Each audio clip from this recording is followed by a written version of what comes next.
The Pixel 8 Pro was announced recently at the latest Made by Google event, and it received something very impressive for phones these days: an overhaul upgrade cycle.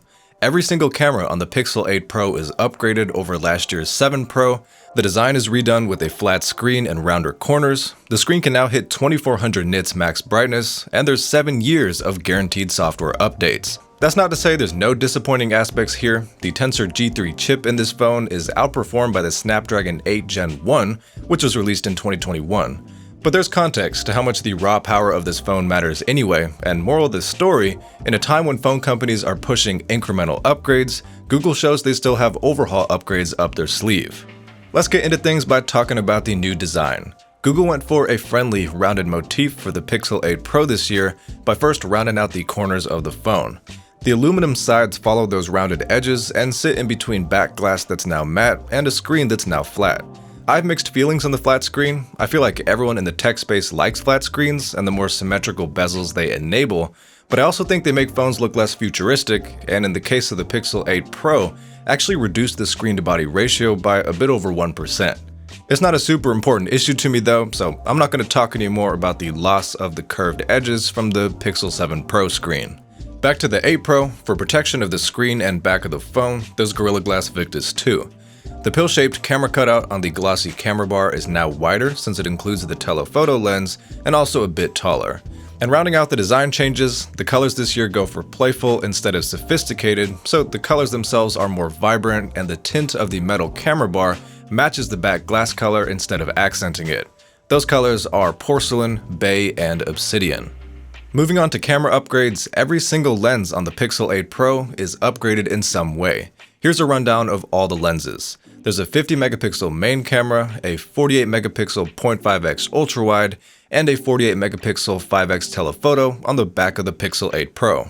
The main upgrade here is to the ultrawide camera, which has a wider aperture and 4 times as many pixels for 2x the light sensitivity of last year's ultrawide. And the main and telephoto cameras didn't receive megapixel increases, but did receive improvements in aperture for 20% and 60% more light sensitivity, respectively. Lastly, the front camera is 10.5 megapixels and now has autofocus to make selfies sharper.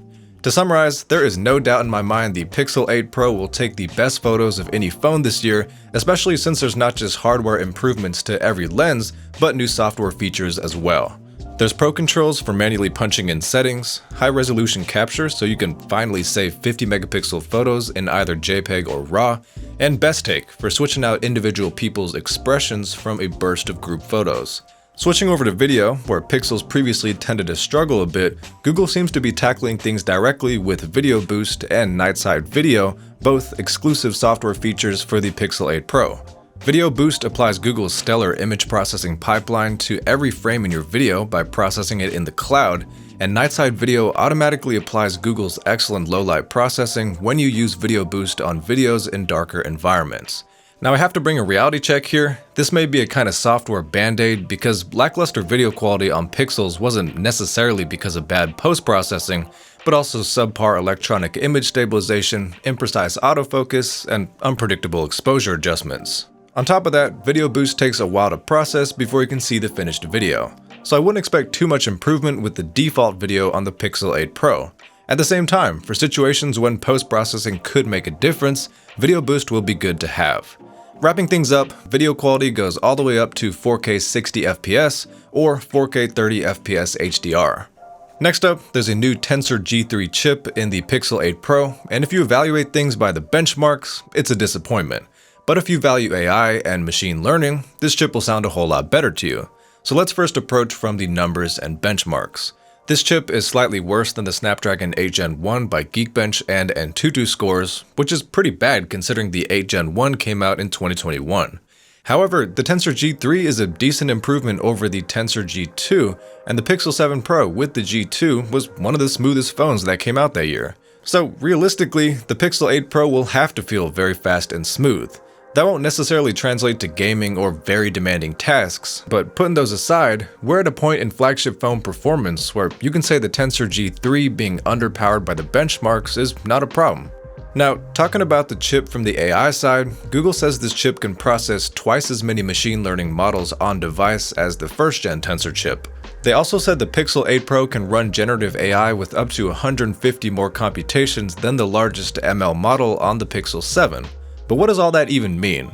Well, Google says it lays the groundwork for new Pixel-only features like contextual quick replies in call screen, which allow you to perform simple interactions with a caller without even picking up the phone. The Tensor G3 is also used for new Google Assistant capabilities like summarizing web pages or reading articles to you out loud.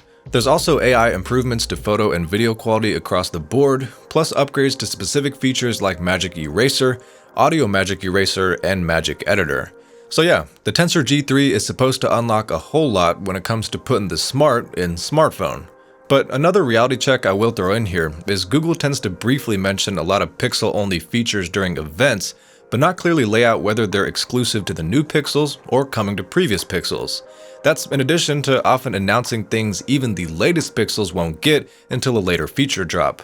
So keep that in mind, and I'll leave my discussion of Pixel-only software features at what I just listed. The Pixel 8 Pro has a 6.7-inch screen with LTPO tech for a refresh rate as low as 1 Hz and as high as 120 Hz, alongside a new max brightness of 2400 nits. 2400 nits is crazy, and especially impressive considering last year's Pixels were on the dimmer side of phone screens. But hey, no complaints with this brightness and refresh rate combo. There's also a temperature sensor on the back of the phone, an interesting addition to say the least. Temperature measurement works by having you select what material you're taking a reading of, prompting you to get close to it, then giving you the temperature. I'm not going to complain about having an extra sensor on here, but I also can't imagine using this very much at all. And last but not least, honestly, one of the most important announcements from the event, the Pixel 8 series will get 7 years of software support, OS upgrades, security updates, and feature drops. That is a huge deal, and makes Google one of the most aggressive phone companies for software support periods. Google seems to believe in their phones more than ever, and that's something I'll come back to conclude the video right after I cover the prices. A 128GB Pixel 8 Pro will run you $1,000, while the 256GB model is $1,060 and the 512GB model is $1,180. That's a $100 increase in base price versus last year, and while obviously cheaper is better, that's not outlandish and on the same level as the iPhone 15 Pro and Galaxy S23 Plus. But coming to the conclusion of this video and how I say Google believes in their phones, it is legitimately respectable that they did something phone companies are struggling with these days and brought an overhaul upgrade to the Pixel 8 Pro. The design is refreshed, every single camera is upgraded, there's a new chip, a new max brightness, and the better part of a decade of software support. To be fair, you could say a lot of those changes are only possible because the Pixel line hasn't fully matured yet to the extent of something like iPhones or Galaxies, but considering Apple and Samsung dominate Google in sales, it's good to see the underdogs step up and innovate with a formidable competitor. The best Pixels yet come at a higher price, but you could argue Google has invested more in these phones than any previous models, so it's more of an investment on the consumer side as well. But let me know what you think, subscribe for more quality tech videos, and I'll see you later.